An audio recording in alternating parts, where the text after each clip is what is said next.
Kau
hadirat-Mu Tuhan, dalam hadirat-Mu Tuhan, dalam hadirat-Mu Tuhan, dalam hadirat-Mu Tuhan.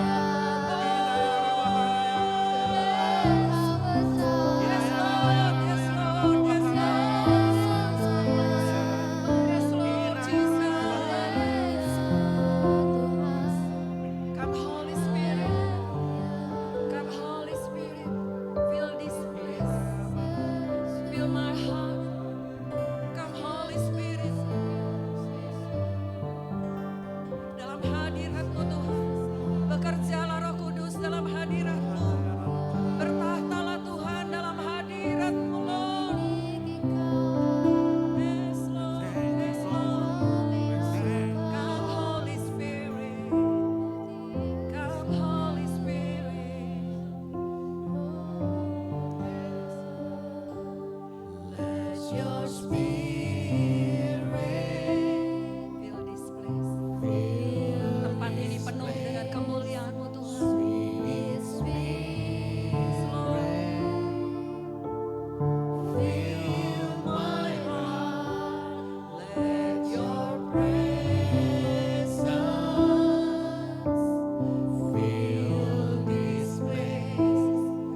Di dalam tenang Engkau bekerja Tuhan.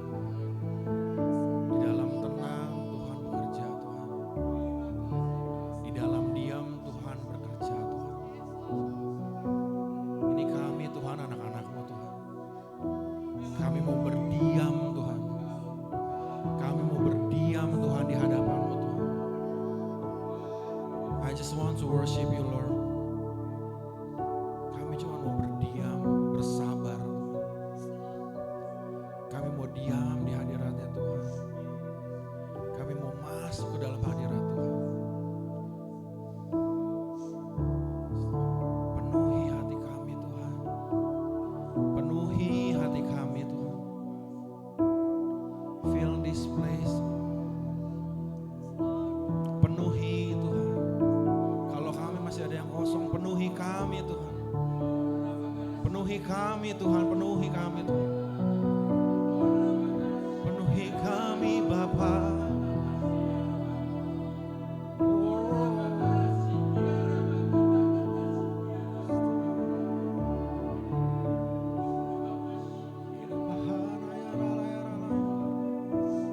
Penuhi hati kami.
fokuskan diri kita sama Tuhan.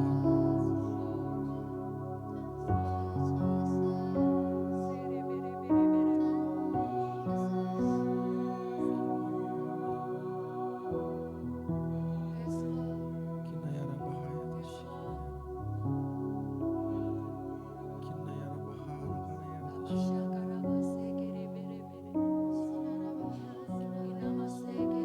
kanayara tasyikara. Kinayara bahara kanayara tasyikara.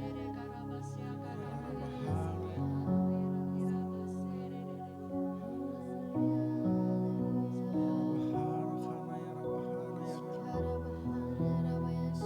Betapa kami mengasihi Kinayara Tuhan. bahara ya Rabbi. Betapa hati kami mengasihi Tuhan. Dancing my soul,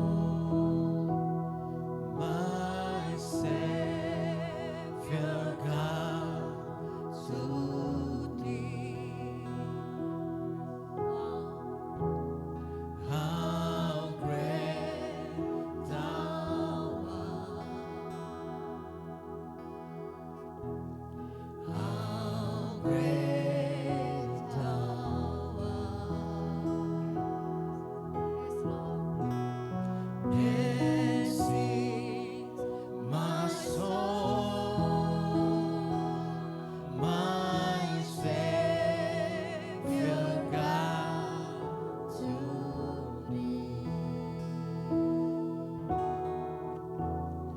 How great Thou art! How great Thou art! Sekali lagi, dancing my soul, dancing my soul,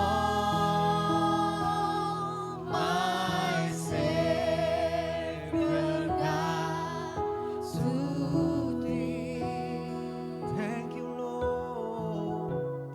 How great Thou Yes, Lord. How great Thou art! Oh, this is my soul, my Savior God, to Thee. How great Thou art! How great Thou art! How great Thou art! How great Thou art! How great Thou art! How great Thou art! Oh, how great, says how great Thou art! How great Thou art! How great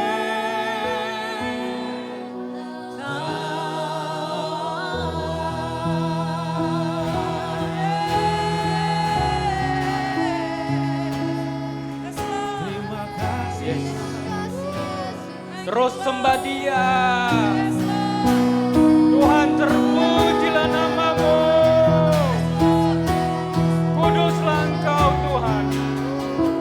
Ajaiblah karya-Mu. Terima kasih Tuhan. Yes, Lord. Terpujilah Engkau selalu Tuhan. Terpujilah Engkau Tuhan. Bahkan tidak ada kata-kata yang paling tepat untuk menggambarkan betapa mulialah Engkau Tuhan. Betapa agunglah Engkau Tuhan. Terpujilah nama-Mu ya Tuhanku Yesus Kristus. Kami hanya bisa bersyukur, menyembah, memuji Engkau Tuhan.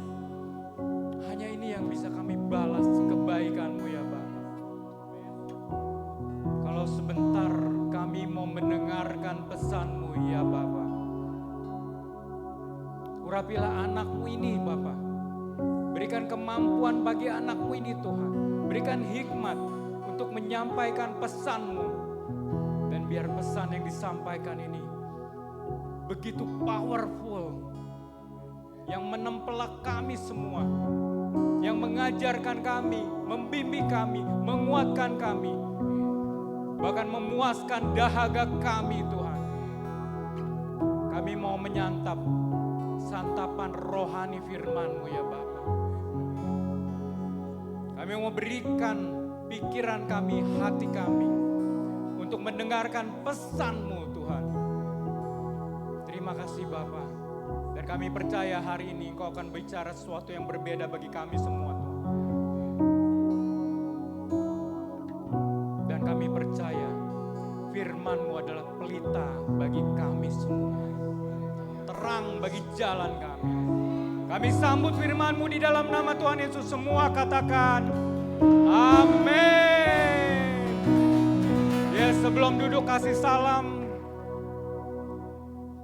Yes, kasih salam. Kasih salam satu dengan yang lainnya. Bersalam-salaman adalah satu kebiasaan yang diberikan Tuhan kepada kita, kepada umatnya. Shalom saudaraku. Selamat morning, good pagi. Siapa di sini yang sampai saat ini tetap berpuasa? Yes, boleh angkat tangannya yang saat ini tetap berpuasa. Wow, Anda telah melatih tubuhmu menyerahkannya kepada Tuhan. Luar biasa. Beri tepuk tangan buat Tuhan kita yang begitu luar biasa. Wow. Dan hari ini pesan Tuhan adalah engkau harus menghasilkan buah untuk penjangkauan. Bear fruit for outreach. Menghasilkan buah untuk penjangkauan. Dan hari ini ada 3 buah yang akan kita bahas bersama-sama.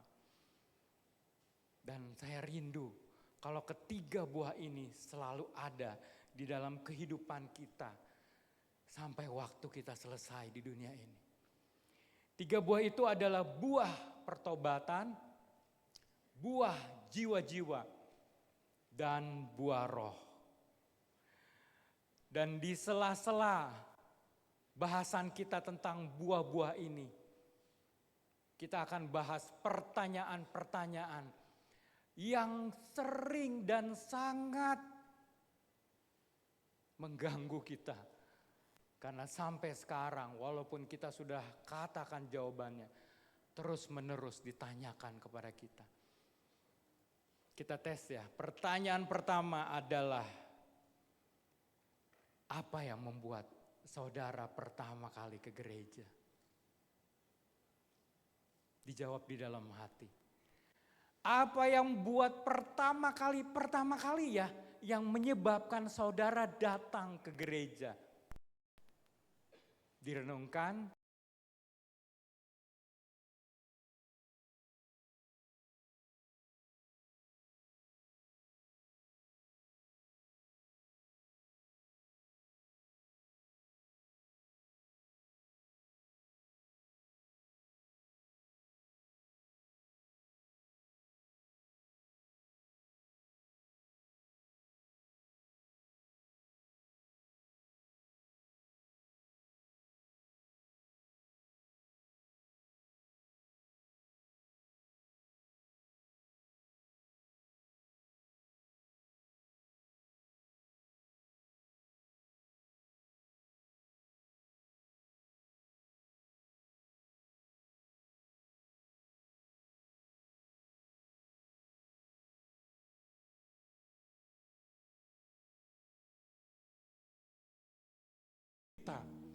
Dia nggak bilang kamu duduk dengan manis, kamu diam aja, tapi enggak.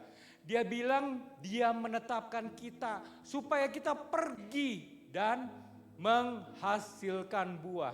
Dan buahmu itu tetap supaya apa yang kamu minta kepada Bapa di dalam namaku diberikannya kepadamu. Bapak Ibu mungkin saat ini Anda berpikir, berkata, merenungkan, loh saya kan sudah bayar persepuluhan. Tapi kok Tuhan tidak mendengarkan doa saya? Kok Tuhan tidak menjawab pergumulan saya dalam hal ekonomi? Jangan-jangan engkau belum berbuah yang tetap. Bapak, Ibu, dan Saudara, sangat penting sekali kita mengerti benar bahwa kita dipanggil, dipilih buat menghasilkan apa? Buah, dan buah yang tetap. Kira-kira ada yang mau kasih masukan, apakah itu buah yang tetap ini? Ya tetap Bapak Ibu dan Saudara. Tetap itu enggak berubah-berubah. Sekarang ini besok itu namanya bukan buah yang tetap. Ya kita mulai, boleh next. Buah pertama adalah buah pertobatan. Matius 3 ayat 8. Jadi hasilkanlah buah yang sesuai dengan pertobatan. Ini buah pertama kita, Bapak, Ibu, dan Saudara. Kenapa sih ngomongnya kok buah? Karena buah bisa kita rasakan. Sekarang saya bertanya kepada Bapak, Ibu, dan Saudara. Ada nggak di antara kita yang merasakan kelapa dari batang pohon kelapa? Ada nggak di sini yang merasakan mangga dari batang pohon mangga? Kenapa begitu? Kan sama-sama mangga, Bapak, Ibu, dan Saudara. Kalau kita nggak bisa merasakan mangga dari batang pohon, dari akar pohon, bahkan dari daun. Tapi hanya lewat buah kita bisa merasakan mangga. Karena firman Tuhan sendiri bilang dari buahnya kita bisa tahu apa pohonnya. Bapak, Ibu, dan Saudara, buah pertobatan ini harus bisa dirasakan. Jadi kalau Anda benar-benar sudah bertobat, buahnya itu bisa dirasakan. Contoh, di Alkitab ada seorang bernama Zakheus, seorang pemungut cukai. Waktu dia bertobat, waktu dia bertemu Yesus, dia katakan apa? Dari orang yang kuperas akan kukembalikan 4 kali lipat. Buah pertobatan bisa dirasakan oleh orang lain. Kalau firman Tuhan jadilah garam, jadilah terang, itu juga bisa dirasakan. Contoh yang saya alami, saya dulu pedagang yang curang, Bapak, Ibu, dan Saudaraku. Sebenarnya bukan curang secara curang sebenarnya atau menipu gitu ya. Tapi waktu saya dagang, saya lihat orang yang datang. Kalau yang datang perlente model Pak Anton. Barang harga 1 juta, saya tawarkan 5 juta. Saya bilang ini stok terakhir, Pak. Lalu ada lagi yang datang. Dan saya cari informasi keperluan dia. Ternyata dia mau membeli barang untuk anaknya yang ulang tahun. Kesempatan. Kalau tadi Pak Anton 5 juta, ini 10 juta. Orang bilang gak salah juga kan. Hak dia untuk membeli, hak dia untuk membayar. Betul gak? Dan saya lakukan ini cukup lama, Bapak, Ibu, dan Saudara. Sampai akhirnya saya sadar bahwa itu gak benar karena gak enak di dalam hati. Contoh lain yang benar-benar saya lakukan. Bapak, Ibu tahu kalau ke bioskop itu tidak boleh membawa makanan dan minuman dari luar? Saya selalu bawa di kantong. Kantong saya dulu besar, ada banyak. Di sini ada aqua. Di sini ada roti. Di sini ada getuk lindri. Bahkan dulu saya membawa nasi padang ke bioskop. Benar, Bapak, Ibu, Saudara. Bayangkan, nggak pakai sendok, makan pakai tangan. Kalau udah selesai makan tinggal. Saya lakukan loh Bapak Ibu dan Saudara. Tapi sekarang udah gak berani. Terakhir saya masih nonton sama istri saya bawa minum, saya titip di depan. Saya minum dulu, saya titip di depan. Saya udah gak berani. Dan ini yang dibilang bisa dirasakan. Dengan saya tidak membawa makanan dan minuman dari luar. Saya membeli di warung di dalam bioskop. Bukan warung sih, kantin gitu ya. Dan ini kan dirasakan, ya dong. Begitu saya tidak lagi memanipulasi harga terhadap orang yang datang di toko saya. Mereka merasakannya loh. Wow, tokonya murah nih. Mereka mungkin menyatakan itu kepada teman-teman yang lain. Saudaraku, buah itu harus bisa dirasakan. Baru pertobatanmu itu benar-benar terjadi. Kalau engkau bilang bertobat, tapi istrimu tidak bisa merasakan pertobatanmu, engkau belum bertobat. Kalau engkau bilang bertobat, tapi suamimu tidak bisa merasakan pertobatanmu, engkau belum bertobat. Karena buah itu harus bisa dirasakan. Jangan-jangan saudara masih pohon yang belum berbuah. Bagaimana kita bisa merasakan pohon mangga walaupun namanya sama?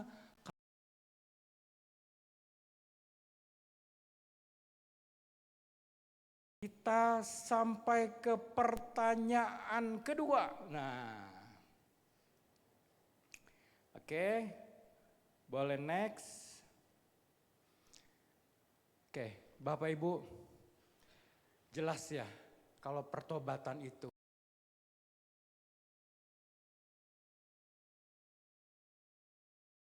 Saya cerita ya, saya yang tadinya menganggap ke bioskop boleh dong kantongin sesuatu, ya enggak apa-apa ya enggak.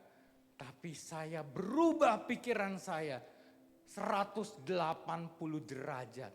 Yang tadinya saya anggap baik, yang tadinya saya anggap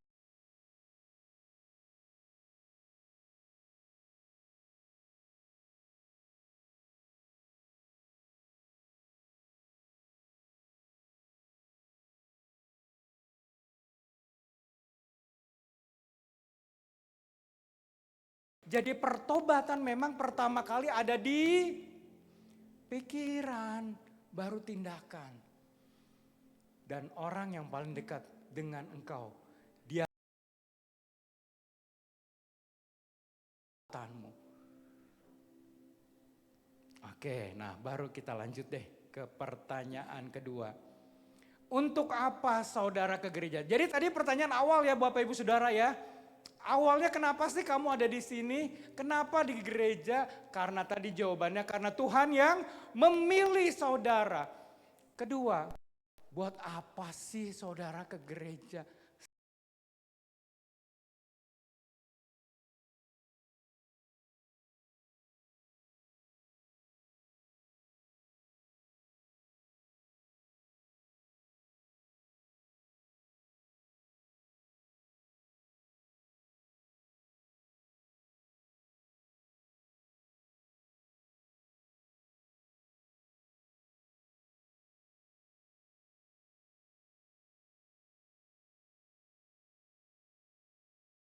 Karena itu pergilah, jadikanlah semua bangsa muridku dan baptislah mereka dalam nama Bapa dan Anak dan Roh Kudus dan ajarlah mereka melakukan segala sesuatu yang telah kuperintahkan kepadamu.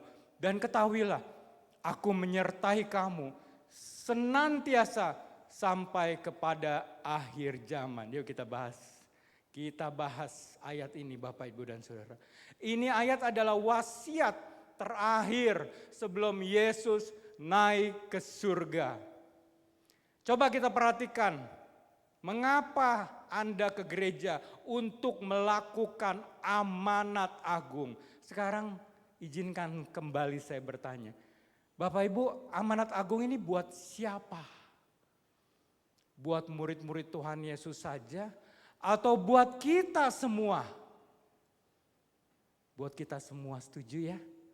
Amanat agung ini buat kita semua orang-orang yang percaya, apalagi yang punya label CDC, Christ Disciple Community, komunitas murid Kristus. Nah, sekarang saya tanya, kapan Anda membaptis orang? Mungkin jangankan Bapak, Ibu, dan Saudara.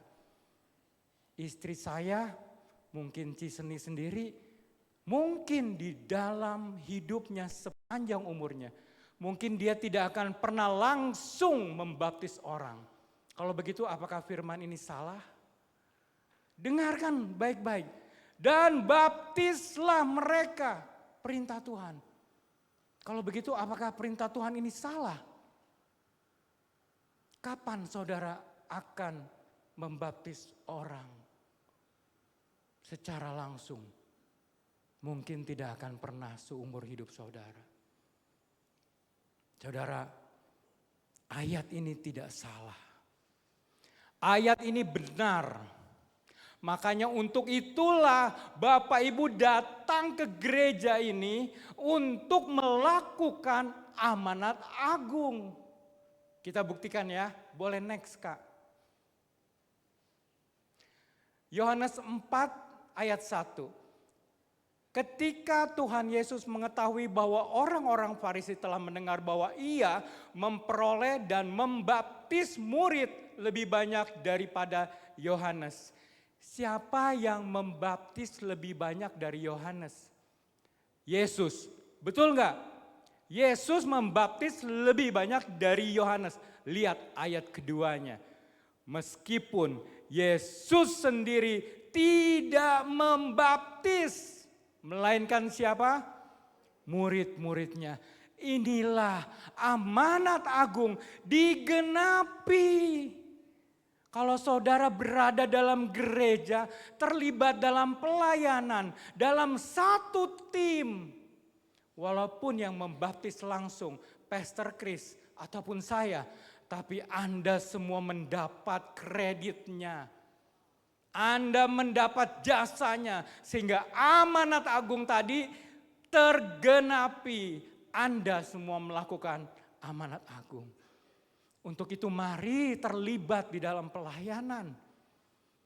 Terlibat di dalam volunteer CDC Bogor. Jangan lupa ikut kelas SC. Bulan ini terakhir kelas SC pelajaran keempat. Bapak, Ibu, dan Saudara, mengapa Anda ke gereja? Untuk memenuhi amanat agung. Jadi Bapak, Ibu, dan Saudara, ini luas. Tapi kalau Anda terlibat di dalam gereja, mungkin Anda hanya punya harta, tapi Anda menyerahkan. Alkitab mencatat loh, kalau boleh ditampilkan Lukas 8 ayat 3. Kalau boleh ditampilkan. Dicatat di sana ada wanita-wanita, perempuan-perempuan yang membantu pelayanan Tuhan Yesus dengan kekayaannya. Wow, ya bisa-bisa aja. Misalnya Anda, waduh saya punya duit 5T, tapi kerjaan saya sibuk. Mungkin saya nggak bisa mengikuti volunteers. Saya akan membantu dengan harta saya. Bisa, Alkitab mencatat kok. Kalau boleh ditampilkan buktinya Lukas 8 ayat 3. Ya, mungkin ayat 3 betul. Jadi Bapak, Ibu, dan Saudara, kalau Anda terlibat di dalam gereja, Anda ada dalam gereja, dalam kegerakan ini, disitulah satu-satunya cara Anda memenuhi amanat agung. Sekali lagi sebelumnya, tidak bisa terjadi kalau Anda itu sendiri aja. Tapi begitu Anda terlibat di dalam pelayanan gereja, apapun yang gereja lakukan terhadap jiwa-jiwa, Anda pun mendapat jasanya. Dan Tuhan mencatat itu seperti ayat ini. Ayat ini jelas berkata, meskipun Yesus sendiri tidak membaptis, melainkan murid-muridnya. Nah ini, Ada Yohana, betul, Lukas 8 ayat 3. Istri Kusa, bendahara Herodes, Susana, dan banyak perempuan lain. Banyak perempuan lain. Perempuan-perempuan ini melayani rombongan itu dengan kekayaan mereka. Ini rombongan Tuhan Yesus, Bapak, Ibu, dan Saudara. Rombongan Tuhan Yesus. Orang-orang yang setia dalam apa yang mereka bisa berikan untuk pelayanan terhadap Tuhan. Jadi Bapak, Ibu, dan Saudara, melayani itu nggak perlu harus suara indah seperti WL kita tadi, suaranya cakep-cakep banget ya. Wow, nggak perlu. Kenapa?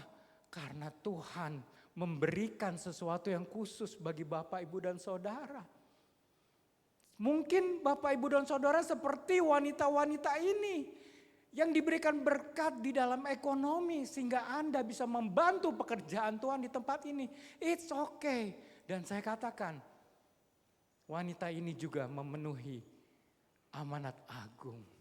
Yes. Wow. Oke. Jadi jelas ya? Pertanyaannya, jawabannya boleh next, Kak.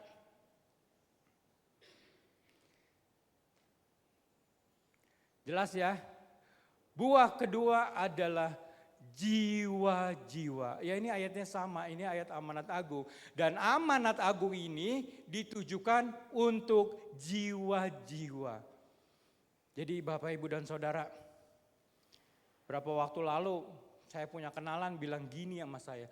Bro, gak boleh ajak orang ke gereja. Benar sih dia bilang gitu. Ciseni juga tahu tuh dia bilang gitu. Saya katakan Bapak, Ibu, dan Saudara, kalau ada seseorang berkata, cek dulu sesuai nggak dengan firman Tuhan. Kalau sesuai, oke, kita ikuti. Tapi kalau nggak sesuai, nggak ada dasar firmannya, jangan. Karena apa? Karena seseorang yang berada di sini pun belum tentu benar, tetapi firman Tuhan pasti benar. Saya banyak lihat kok Bapak, Ibu, dan Saudara, orang yang berada di mimbar ini tapi kehidupannya tidak benar. Banyak. Tapi jangan kita lebih memperhatikan orang-orang yang pandai bicara, yang begitu hebat membawakan pesan-pesan Tuhan. Biarlah kita fokus kepada firman-Nya, karena firman Tuhan pasti benar. Tapi orang yang bicara di sini belum tentu benar. Mulai sekarang fokuslah kepada firman Tuhan. Jadi amanat agung buat siapa? Buat kita semua. Dan kita bisa melakukannya kalau kita terlibat dalam pelayanan gereja. So, lakukanlah pelayanan sesuai dengan apa yang Tuhan taruh di dalam dirimu. Oke, kita lanjut. Oh ya, kalau kita bicara jiwa-jiwa Bapak, Ibu, dan Saudara, adakah yang tahu apa indikator, apa petunjuk kalau kita benar-benar telah berbuah jiwa-jiwa? Kalau firman Tuhan katakan, dan buahmu itu tetap. Buah yang tetap itu menghasilkan buah lagi. Kalau Anda mengajak si A, dan si A sudah mengajak lagi si B mengajak lagi si C, buah Anda tetap karena sudah menghasilkan buah lagi. Wow. Oke, boleh next. Oke. Jadi kekristenan ini pertama dirintis oleh seorang yang bernama Yesus Kristus 2000 tahun yang lalu. Dan ketahuilah, dia paling banyak pengikutnya di dunia ini saat ini. Kasih tepuk tangan buat Tuhan kita. Wow. Selama 2000 tahun. Mulai dari 12 orang. Menjadi berapa? Kira-kira 2,6 miliar. Bayangkan. Selama 2000 tahun. Di sini siapa yang paling banyak followernya? Mungkin Bro Tony kali followernya banyak. Tapi saya percaya follower Anda tidak akan sebanyak Tuhan Yesus. 2,6 miliar. Rasanya nggak ada follower seseorang di dunia ini yang lebih besar dari dia. Itulah kehebatannya Tuhan kita. Karena dia buahnya tetap. Buah tetap itu kalau sudah bisa menghasilkan buah lain. Apakah buahmu tetap Bapak Ibu dan Saudara? Yes, kita next. Boleh Kak? Oke, pertanyaan ketiga. Wah, ini juga penting Bapak Ibu dan Saudara. Jadi tadi awal Anda ke gereja tuh buat apa sih pertamanya? Apa jangan-jangan cari jodoh? Atau cari bisnis? Ketahuilah, Anda datang ke gereja karena Tuhan pilih. Kedua, untuk apa di gereja? Untuk melakukan amanat agung. Ketiga, kalau ada yang nanya, mau sampai kapan sih di gereja? Apa sih tujuan akhirnya di gereja? Kok dari dulu udah berapa tahun tiap minggu ke gereja terus menerus? Buat apa? Bapak, Ibu dan Saudara ketahuilah. Boleh next, ini penting. Untuk menjadi serupa dengan Kristus.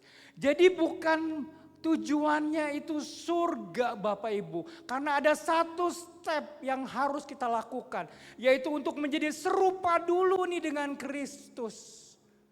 Ini yang harus kita lakukan. Roma 8 ayat 29. Sebab semua orang yang dipilihnya dari semula. Mereka juga ditentukannya untuk menjadi apa? Serupa dengan gambar anaknya. Bapak Ibu di ayat yang lain firman Tuhan katakan. Tidak ada seorang pun yang naik ke surga selain dia yang telah turun dari surga. Kalau Bapak Ibu mau naik ke surga, Bapak Ibu harus serupa dengan Kristus. Kalau kita nggak serupa dengan Kristus, kita nggak akan layak naik ke surga. Dan ini pentingnya. Ada satu kegerakan men's camp yang saya ingat banget.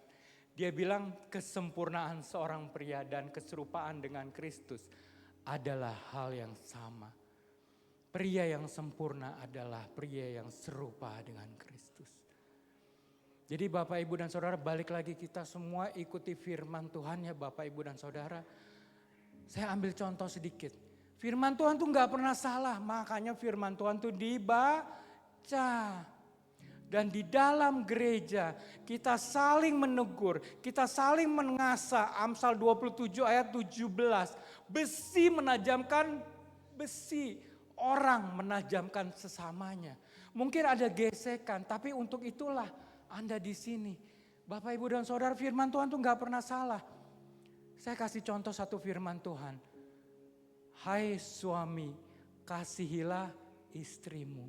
Hai istri, tunduklah kepada suamimu.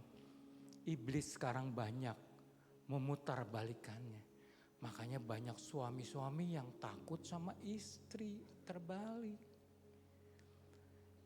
Bapak Ibu, saya mau saksikan suatu kisah nyata. Mungkin ini agak memalukan tapi kita gak usah sebut nama.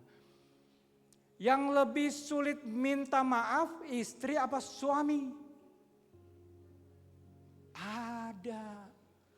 Ketahuilah survei membuktikan istri itu lebih sulit minta maaf daripada suami.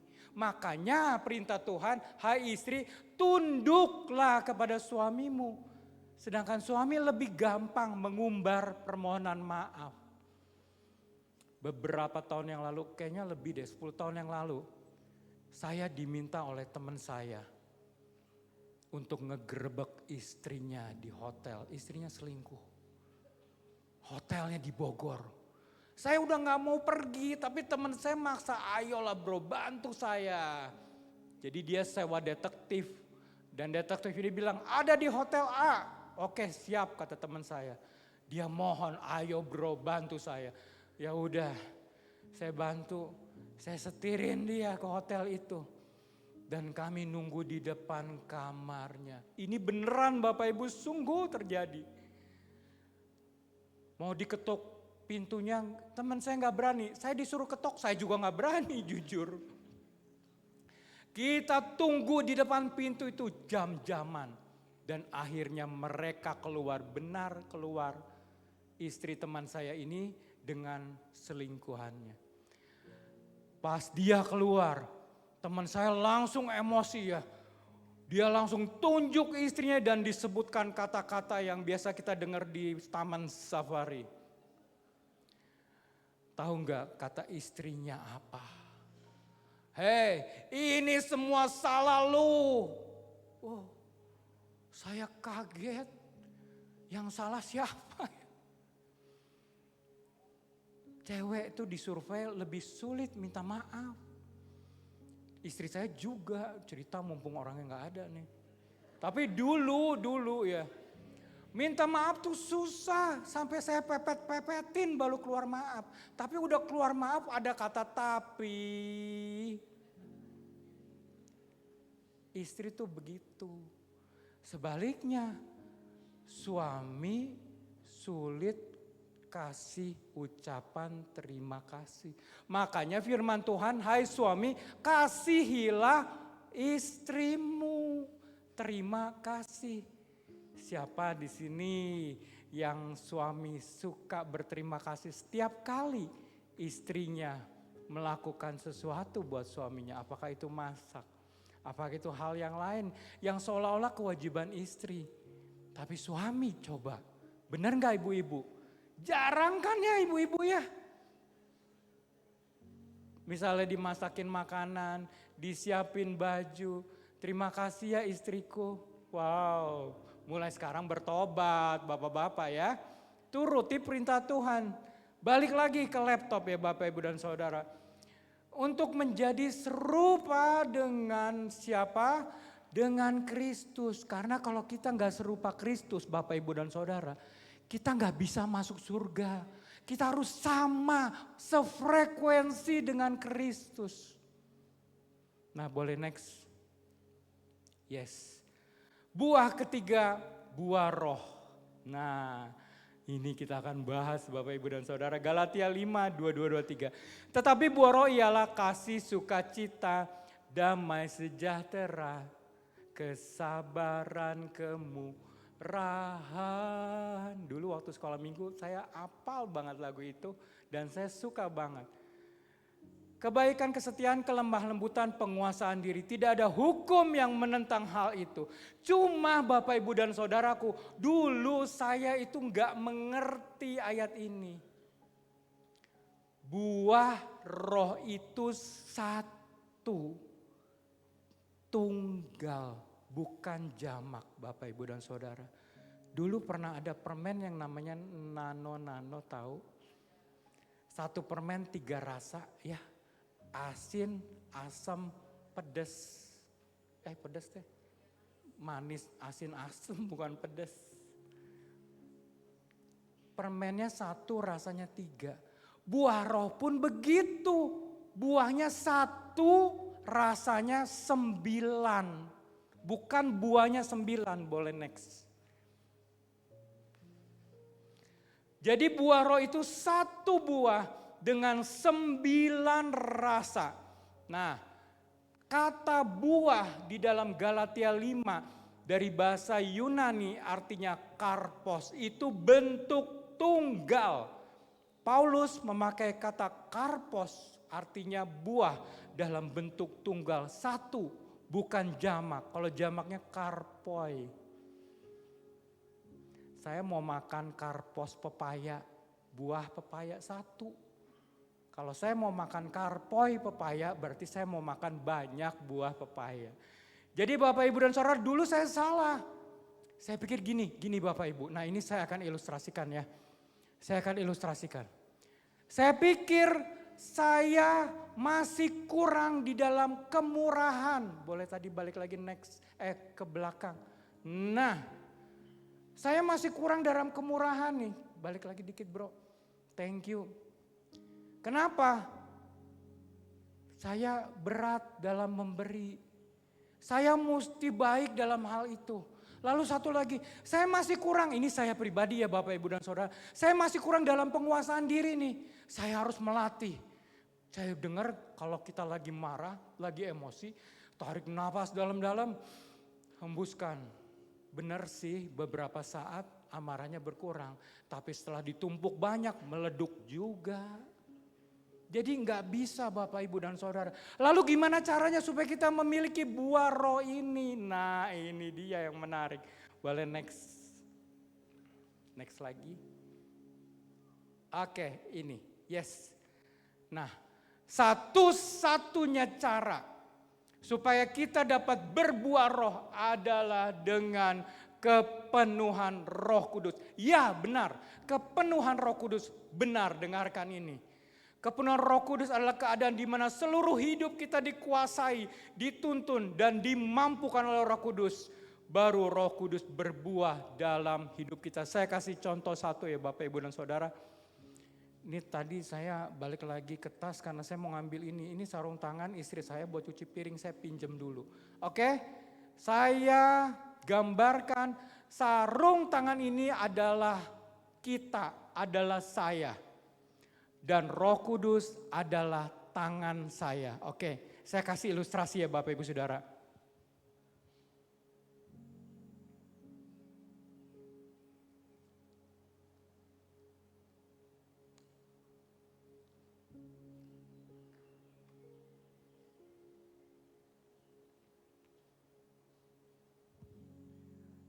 Tangan saya adalah Roh Kudus dan sarung tangan ini adalah saya. Kepenuhan Roh Kudus adalah sebenarnya dikuasai penuh oleh Roh Kudus. Bapak Ibu dan Saudara perhatikan. Saya memasukkan tangan saya ke sarung tangan ini tapi tidak di jempol. Sehingga tidak bisa digerakkan seluruhnya. Inilah yang membuat buah roh itu nggak bisa keluar seluruhnya. Karena saya tidak memberikan seluruh diri saya untuk dikontrol oleh Roh Kudus. Ini penting Bapak Ibu dan Saudara. Perhatikan, jempol saya tidak bisa bergerak. Inilah makanya buah roh tidak keluar dari dirimu. Bukan karena engkau kurang penguasaan diri, bukan karena engkau tidak murah hati, tapi pada saat Roh Kudus gerakan engkau untuk memberi pikiranmu yang berpikir lain, pikiranmu berpikir jangan diberi, jangan dibantu. Ini orang mah minta duit melulu, pinjam melulu, yang dulu aja belum lunas. Padahal Roh Kudus gerakan kita, bisa murah hati enggak? Bisa murah hati enggak? Enggak akan bisa. Bisa keluar enggak buah roh? Enggak akan bisa. Atau suatu saat saya dipenuhi amarah. Dipenuhi amarah itu berarti dikuasai amarah. Bapak Ibu dan Saudara, pada saat saya dikuasai amarah, bisa enggak saya berbuah roh? Enggak bisa. Bisa nggak saya ada penguasaan diri? Enggak bisa Bapak Ibu dan Saudara. Dan ini yang terjadi. Buah roh itu akan keluar kalau kita sepenuh-penuhnya dikuasai Roh Kudus. Itulah kepenuhan Roh Kudus yang sebenarnya. Bukan seperti ilustrasi ini, gelas diisi air penuh aja. Ini kurang tepat menurut saya. Tapi kepenuhan Roh Kudus adalah dikontrol sepenuhnya oleh Roh Kudus. Dan inilah buah roh baru akan bisa keluar. Kalau engkau dikontrol sepenuhnya oleh Roh Kudus. Inilah arti sebenarnya dari kepenuhan Roh Kudus. Boleh next? Yes, nah ini perbandingannya. Firman Tuhan katakan ini, Efesus 5 ayat 18. Dan janganlah kamu mabuk oleh anggur, karena anggur menimbulkan hawa nafsu. Tetapi hendaklah kamu penuh dengan Roh Kudus. Firman Tuhan bandingin penuhan Roh Kudus dengan mabok. Berarti sama. Kalau Anda dikuasai alkohol, Anda mabok. Kalau Anda dikuasai amarah, Anda gak bisa menguasai diri. Kalau Anda dikuasai iri hati, itulah yang terjadi Bapak Ibu dan Saudara. Yang membatasi kepenuhan Roh Kudus sebenarnya adalah pikiranmu sendiri. Digambarkan seperti orang mabuk. Seperti orang yang minum minuman keras, gak bisa mengontrol dirinya. Bedanya Bapak Ibu dan Saudara, kepenuhan Roh Kudus itu kita tetap sadar. Tapi kita memberikan diri kita dikontrol sepenuhnya oleh Roh Kudus. Beda sama orang mabuk atau kesurupan. Mereka gak bisa mengontrol dirinya.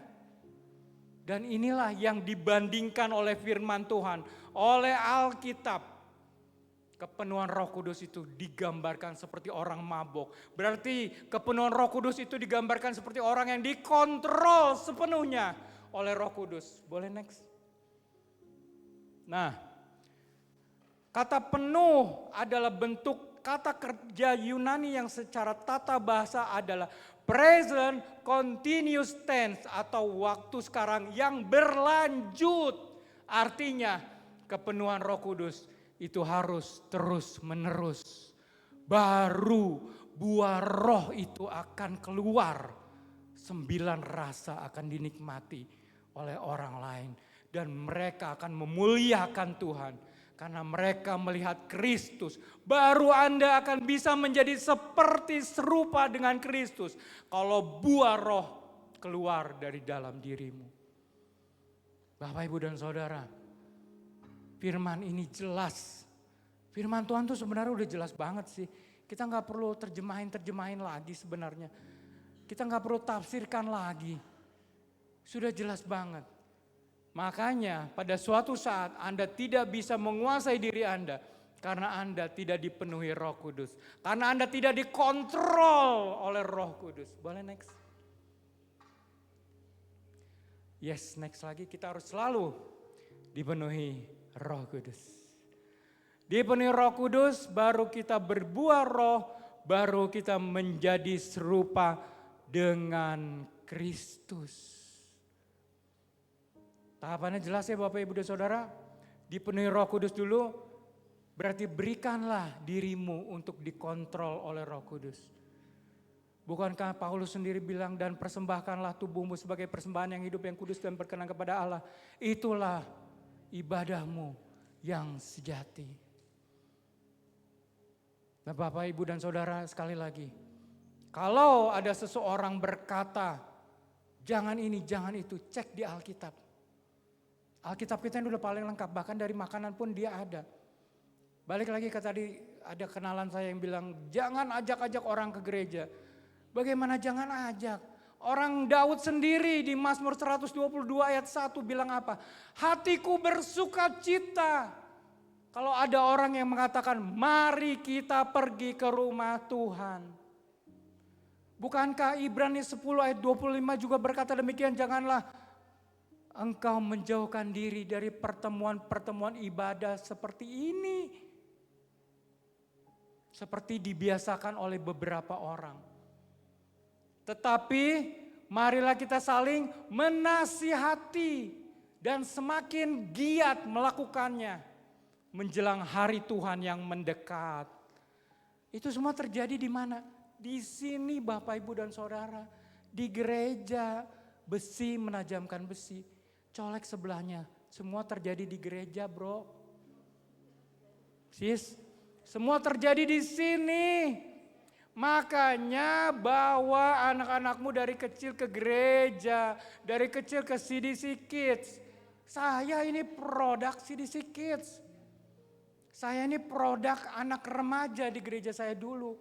Kalau saya dulu nggak didisiplin oleh orang tua saya untuk ke gereja rutin, mungkin saya nggak di sini saat ini.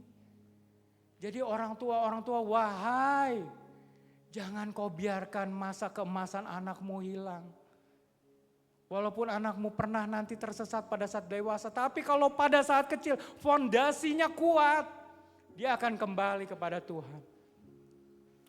Bapak, Ibu, dan Saudara, sekali lagi, kepenuhan Roh Kudus itu berarti engkau dikontrol sepenuhnya oleh Roh Kudus. Jangan biarkan hal lain menguasai dirimu kecuali Roh Kudus. Karena dengan dikontrol oleh Roh Kudus, engkau tidak akan salah jalan. Semua jalanmu akan tepat pada sasaran, pada waktunya. Jadi 3 hal ini boleh ada di dalam diri kita. Boleh next? Buah pertobatan, buah jiwa-jiwa, buah roh untuk kita menjangkau. Tuhan Yesus memberkati, mari kita berdiri, kita akan berdoa.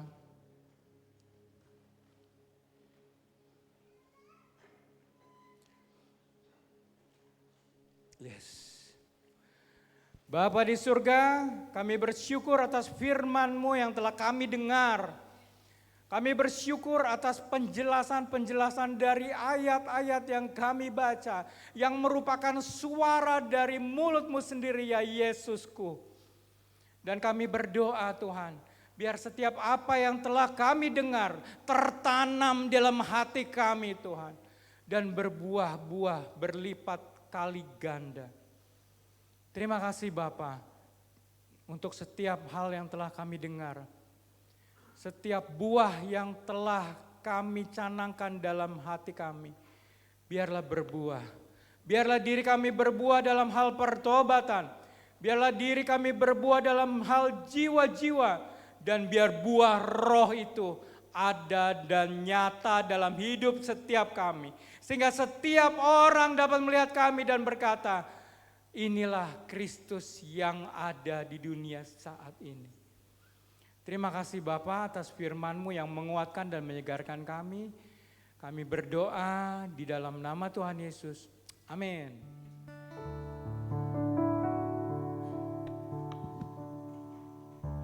Silahkan duduk Bapak Ibu semua. Wow, hari ini luar biasa banget ya. Tadi benar-benar Tuhan hadir di press worship kita. Terus ada firman yang baik juga yang dari Tuhan. Dan percaya banget muka-mukanya udah beda. Dari yang tadi masuk ke ruangan ini dan pulang pasti lebih sukacita, lebih tenang, lebih banyak damai ya Bapak Ibu semua. Aku bisa lihat dari atas sini. Mau ucapin welcome home buat kita semua yang hari ini udah datang di sini. Kita senang banget bisa ibadah bersama-sama sama Bapak Ibu semua, sama jemaat semua. Kita ini satu keluarga di CDC Bogor. Jadi untuk minggu-minggu ke depannya kita mau undang lagi Bapak Ibu untuk ibadah bersama-sama dengan kita selalu. Oke, yang nextnya. Waktu yang salah satu waktu yang buat excited juga di dalam sebuah ibadah adalah waktu kita memberi persembahan. Dan sebelum mau bagian persembahan, aku mau sharing ada ayat. Ayatnya itu di Mazmur 50 ayat 8 sampai 12. Agak panjang tapi gak apa-apa, aku mau bacain sedikit. Bunyinya ini Tuhan yang ngomong, bukankah karena korban sembelihanmu aku menghukum engkau? Bukankah korban bakarmu tetap ada di hadapanku? Tidak usah aku mengambil lembu dari rumahmu atau kambing jantan dari kandangmu. Sebab punyakulah segala binatang hutan dan beribu-ribu hewan di gunung. Aku kenal segala burung di udara dan apa yang bergerak di padang adalah dalam kuasaku. Jika aku lapar tidak usah kukatakan kepadamu, sebab punyakulah dunia dan segala isinya. So di momen buat memberi ini ada poin yang kadang-kadang kita lupa gitu. Kalau kita tuh, Tuhan tuh gak minta harta kita Bapak Ibu. Tuhan tuh gak minta kepunyaan kita. Dia udah punya segalanya. Dia udah punya, bahkan semua yang kita punya ini miliknya Tuhan. Semuanya yang di kolong langit ini punyanya Tuhan. Jadi saat kita memberi itu bicara soal hati. Gimana kita kasih yang hati kita ini ke Tuhan gitu. Gimana kita kasih benar-benar, oh iya ya semuanya punya Tuhan, jadi aku mau kembalikan kepada Tuhan. Jadi di momen saat ini mari kita bergerak, mari kita bergerak sesuai Tuhan menggerakkan hati kita. Apapun itu jangan kayak oh iya ya kalau memberi ini kurang apa segala macam kurang, itu buang semua, itu kita tinggalin. Karena kenapa? Karena punya Tuhan. Saat kita kasih semua buat Tuhan, Tuhan akan kasih balik buat kita. Jadi persembahan Bapak Ibu bisa Bapak Ibu siapkan di amplop. Ada amplop juga, ada krisnya juga, atau bisa di layar juga, bisa di scan, di transfer juga bisa. Ada beberapa nomor rekening persembahan dan perpuluhan kita. Dan satu lagi, Ini dari PPT-nya aja udah tema-tema Natal. Bentar lagi kita akan Natal. Dan di bangku-bangku juga udah ada persembahan Natal. Jadi buat Bapak Ibu yang tergerak untuk sumbang sesuatu buat Natal kita, boleh dimasukkan melalui amplop itu. Oke, kita mau berdoa juga buat persembahan kita. Bapak terima kasih untuk berkatnya Tuhan di hidupnya kami. Terima kasih untuk setiap apapun yang udah Tuhan izinkan kami untuk mengelolanya Tuhan. Tuhan saat ini Tuhan waktu Tuhan di mana kami mau kasih sesuatu buat Tuhan. Kami mau kasih berkat yang Tuhan udah percayakan buat kami buat kemuliaan nama Tuhan. Percaya Tuhan melalui persembahan ini Tuhan namamu akan diperbesar Tuhan. Engkau akan memperluas kerajaan-Mu Tuhan di kota Bogor Tuhan. Kau akan menjadikan persembahan kami ini berkat Tuhan buat banyak orang Tuhan di kota ini Tuhan.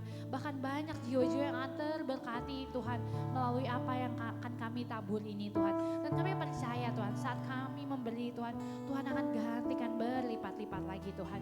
Terima kasih Bapak menyerahkan persembahan kami ke dalam tangannya Tuhan. Haleluya. Amin. Oke, nextnya. Kita hari ini udah enjoy banget ya, bisa praise and worship tadi saya di belakang sampai enjoy banget. Terus ada sermon yang baik, ada semua yang baik. Nah pada kesempatan ini mau mengundang Bapak Ibu untuk bangkit berdiri bersama-sama. Kita mau kasih apresiasi terbaik. Kita mau katakan thank you volunteer. Thank you volunteers. Terima kasih, terima kasih. Kalian luar biasa, Tuhan akan berkati berkali-kali lipat. Oke, nextnya kita masuk ke pengumuman. Minggu depan kita ada ibadah onsite di tempat ini juga di Green Forest yang umum jam 9 dan nanti ada ibadah Eros dan Kids juga buat Bapak Ibu yang punya anak-anak seusia sekolah sampai kuliah. Itu bisa banget di-invite, diundang ke ibadah kita di Eros, atau buat Bapak Ibu juga yang punya anak balita sampai SD itu juga bisa diajak ibadah ke CDC Kids. Tadi kan di firman juga Pastor Nam udah ngingetin ya kalau penting banget buat anak-anak kenal Tuhan dari kecil. Jadi ayo kita bawa semua satu keluarga kita untuk datang ke Tuhan. Dan minggu depan spesial dilayani oleh Pastor Erwin. Jadi simpan tanggalnya, catat tanggalnya baik-baik. Oke, nextnya pengumumannya doa onsite. Jadi setiap Sabtu kita akan ada doa di ruko sekretariat kita jam 7 pagi buat Bapak Ibu yang tergerak untuk berdoa bersama-sama. Mari bawa semuanya, kita mau berdoa bersama-sama, kita mau satukan hati bersama-sama.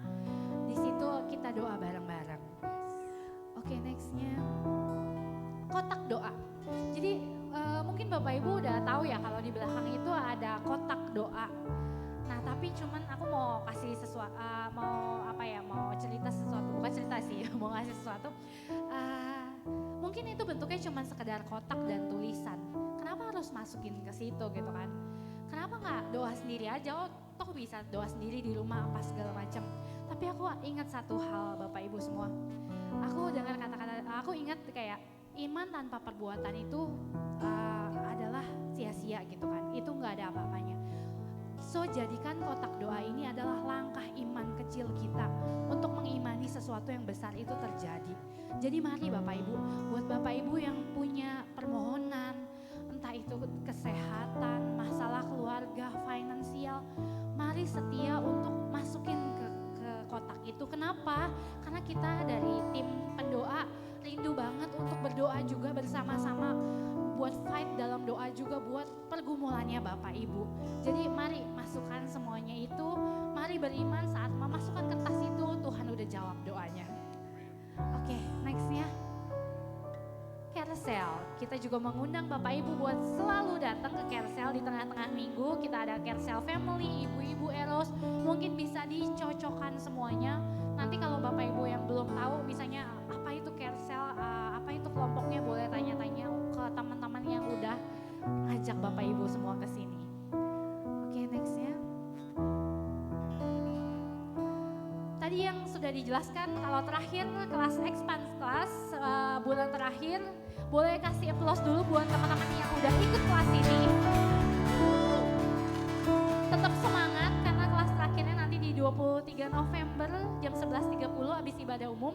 Buat Bapak Ibu dan jemaat yang mendaftarkan kelas ini, boleh didaftarin lagi secepat-cepatnya, diselesaikan juga administrasinya. 50.000 untuk buku dan makan siang. Jadi ayo excited untuk melangkah lebih lagi untuk masuk ke kelas ini. Oke, nextnya. Setelah ini jangan kemana-mana, seperti biasa kita ada coffee time, kita bisa ngobrol bersama-sama, bisa beramah-tamah, bisa tuker update juga kabar-kabar yang baik di minggu ini. Apa pekerjaan Tuhan yang baik yang udah dilakukan di hidup kita minggu ini. Jadi sekian pengumumannya, mau mengundang Pastor Chris buat tutup dalam doa.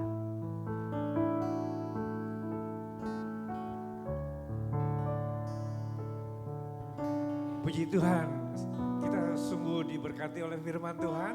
Sekali lagi beri kemuliaan buat Tuhan. Tepuk tangan lagi buat Tuhan. Wow, gak kerasa kita udah memasuki di bulan November. Sebentar lagi Desember. Biasanya apa? Lagu-lagu Natal sudah berkumandang. Saya percaya hari ini kita dapat pencerahan yang baru, termasuk saya juga thank you untuk Pastor Nav. Firmannya bagus banget, bagus banget. Kita diingatkan bahwa semua ini kita harus berbuah hidup kita. Katakan berbuah. Berbuah. Buah pertobatan. Kita sudah berbuah pertobatan itu. Ya. Buah jiwa-jiwa. Supaya kita menghasilkan jiwa-jiwa. Dan buah roh. Saya dapat sesuatu tadi bahwa hidup kita tuh hanya dikontrol oleh Roh Kudus. Hidup kita supaya berbuah tuh menyerupai karakter Kristus yang kita targetnya ke sana. Kalau kita serupa dengan Kristus, itu memang tujuan Tuhan menciptakan manusia. Menjadi serupa. Wajahnya gak serupa, kita berbeda-beda. Tapi karakternya akan serupa dengan Kristus. Iya enggak? Setuju? Ya. Tanamkan.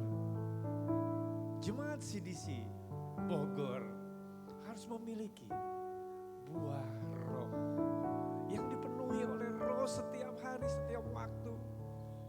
Kita percaya Roh Kudus yang senantiasa menolong kita, menuntun langkah-langkah kita ke dalam tracknya Tuhan. Yang percaya katakan amin. Hari ini kita bersyukur, hari terakhir puasa kita. Katakan hari terakhir, semangat ya. Dan firman Tuhan bilang di sini bagus banget di Yesaya 61 ayat 1. Roh Tuhan Allah ada padamu. Oleh karena Tuhan telah mengurapi aku. Kita semua diurapi Tuhan. Ia telah mengutus aku untuk menyampaikan kabar baik kepada orang-orang sengsara. Ketika kita diurapi sama Tuhan, bukan hanya untuk diri kita, tapi kita dapat tugas oleh Tuhan untuk menyampaikan Injil Kerajaan Allah bagi orang lain, orang yang sengsara, artinya orang yang belum mengenal Tuhan. Bahkan ada orang yang mengalami kesulitan apapun. Saya percaya Tuhan ketika kita diurapi Tuhan, Tuhan memberikan tugas. Amin. Gak berhenti sampai di sini. Ini baru awal kita fast 20. Ya, fast 21 ini menjadi awal. Tapi ada terus hidup kita terus menerus, kita terus mengalami pembaruan dari Tuhan. Saya percaya ketika belakangan ini kita dapat sesuatu dari awal tahun di bulan Januari sampai ke November, artinya 11 bulan perjalanan di tahun 2025. Tuhan bilang apa? Diamlah. Kita memasuki apa? Fase ketenangan. Supaya diam, banyak dengar suara-suara Tuhan. Supaya apa?